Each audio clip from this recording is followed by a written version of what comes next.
knockout win against Marinelli, a huge surprise and a blow. Got the cradle locked up.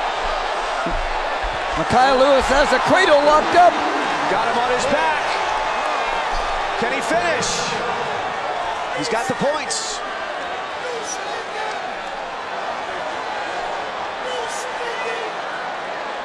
A look of despair on the edge of the mat.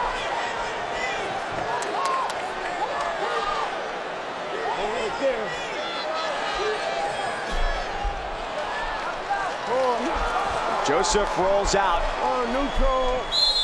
Lewis not done as he takes him to the edge. As the Hokies look for their first national champion, and Lewis in good position. So you go to the second period, and he chooses bottom from on the top. You quickly lock in the cradle. How was that possible? How did you execute that? And just take me through it. So basically I was practicing that for most of like the year, but I didn't really get it down. And I tried to hit it in my quarterfinals match against Marinelli, and then it didn't work. But then I felt like if I tried it in the finals match, like maybe I could get it. And instead of what I did wrong in my quarterfinal match, in the finals match, I think I did a better job of just hooking the leg, keeping the hook. And then being able to just crunch his body up into a ball, I felt like I did a better job at that. And as soon as I locked it up and I was in position to like bring him back to the mat, I felt like I was in pretty good shape to like get near 4 points off of it. And then as soon as I got it and I was sitting in the position where I was getting near 4 points, I was just trying to stay there, but it ended up not happening. He got out of it, so. Well, you were able to accumulate some pretty good riding time, and you were able to turn him. In moments like that, are you hearing anything? Are you hearing your parents who are right there? Are you hearing your coaches? And if so, what are you hearing? No, you don't hear honestly, it sounded like you know how when you like turn on the TV, it's on like one of those like white screens, and it's like it just sounds like it's like what's the word? Like static, like that. Like it just sounded like I couldn't hear nobody. And then as soon as we got up from that position, it was still staticky until like he blew the whistle again, and then that's when I heard my coaches started to like yell again. When it really slowed down, it just seemed like everything went into slow motion when he locked the cradle up. And the thing that was probably the most impressive is from the time that he locked his hands there to the time that he ended up, running him over to his back, there was some time that he lapsed there. And typically when you wrestle guys big and strong as Vincenzo Joseph, getting your hands locked is one thing, but then being able to keep your hands locked and then run him over to his back is an entirely different thing. So, once, obviously there was a level of excitement once Mekhi got the cradle locked up, but when he ran him over to his back, I mean, it was an incredibly impressive feat, just knowing wrestling and knowing the quality of the opponent that he was competing against. So when he ran him over to his back, we wanted to make sure that, I think we were yelling to hold him there, make sure that you get your back points. When he locked it in, I seen that he had it locked in. The first thing I thought that it was over. That's and then when I seen his arm, I was like, ah. I was just like move a little bit, because I know in college wrestling that opportunity only comes once. You wouldn't be able to get it again, especially if it's a quality opponent like Vincenzo Joseph. That is not easy to do. So I was excited. I was like, I was going crazy because I knew if he got out the first period and the nerves went, I knew he would probably be okay. As long as he didn't get no score and the first period was good with me. I think I really got excited about that because I seen that he was really wrestling a smart match. For me, I just said, come on, let's go. Once he had him down and he got back up, I was like, he can do this. You got this. I guess kept saying, my baby got this. When you rewatch the match, as I'm sure you have, do you see yourselves in the background there? Like, do you remember, fist pumping or jumping out of your seat or anything like that? Yes, I remember him bouncing up and down, and I'm looking at him like, what are you doing? He's just jumping up and down. He wouldn't stop jumping. I think it was something like the Holy Ghost, like you get in church. It was something that I couldn't control, and I was truly embarrassed after I seen it because I couldn't even believe it. Once he developed that lead, we knew it was going to be really tough for Joseph to come back. Obviously, after we got the back points, getting the fall would have been the next best thing. So, but the position that they ended up in, where Vincenzo was kind of up on Mekhi's chest, it was going to be really tough to pin him there. So, the next best thing is to hold him there as long as you possibly can and just let that riding time build and let that clock continue to run. And Mekhi was able to hold him there for quite some time. And I think he ended up going for the fall and tried to readjust, and that's when the cradle got broken. But at that point in the match, for me, I felt really good about it, just because I know how difficult it is to score points on Mekhi. And a lot of times, the more you come after him, the more it creates offense for him because he's so good with his re-attack. So it put Joseph in a position where he was going to have to come after Mekhi.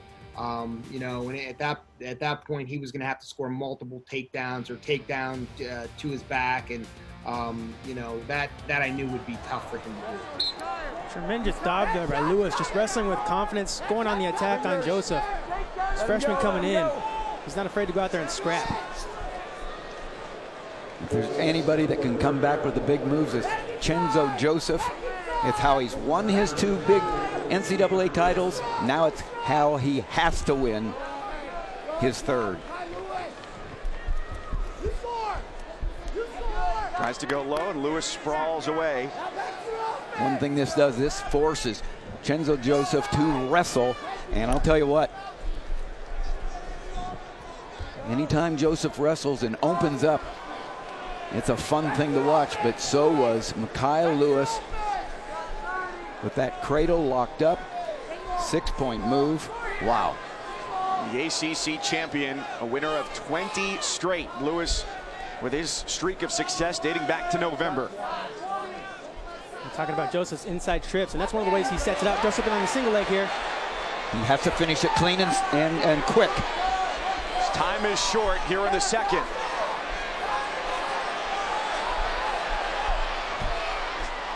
To the edge, Lewis, what agility to stretch out as the period expires. Athleticism. There are some things that you can teach, there are some things that you can practice, and there are some things that are hereditary. When he escaped there at the end of round 2, are you thinking, yeah, those pretty good genes right there? Yeah, he's talented. He played a lot of every sport. Mekhi played a lot of sports. I guess people don't know football. He ran track. He as a young age, he was really good. Everything that he put his mind to, and he decided he wanted to do it. He just excelled in it because he always tried to outwork everybody. And that was something that you really can't teach. It's just something that's in him, and I mean that's just that's just in him. You know what I mean? When he wants something, he gets it. Yes, it could be when he was here home and he would be practicing by himself. One day it was 100 degrees outside, and he put on a hoodie. He put on a shirt up under the hoodie. He had on sweatpants. And I'm like, where are you going? He goes, oh, I'm going running. I'm like, you can't run in 100 degrees. I'm going running. I said, well, when they find you passed out, they'll know who you are. And he kept saying, I'm running. And he went, he came back, and he was soaking wet. He was, as a kid, he would run around our house like 20 times a day. He would just run around the house. And his practicing, he just kept practicing and practicing. In whatever sport he was doing, he always practiced. Just the feat of athleticism that it was from Mekhi to stay upright, to not be taken down just essentially on his left leg, even as time was running out. And I just felt like that was indicative of the extreme athlete that he is. Absolutely. It was, there's not a lot of guys that could have defended that in that situation. And it was huge too, because it was right at the end of the period. So if he scores that takedown, Mekhi doesn't have an opportunity to get an escape, and it's a 2-point swing, it puts Joseph right back in that match. So being able to defend that at that particular point in the match was huge. And I just think it was incredibly deflating for his opponent to be in that deep, have the leg up that high, work that hard to finish, and come away with nothing.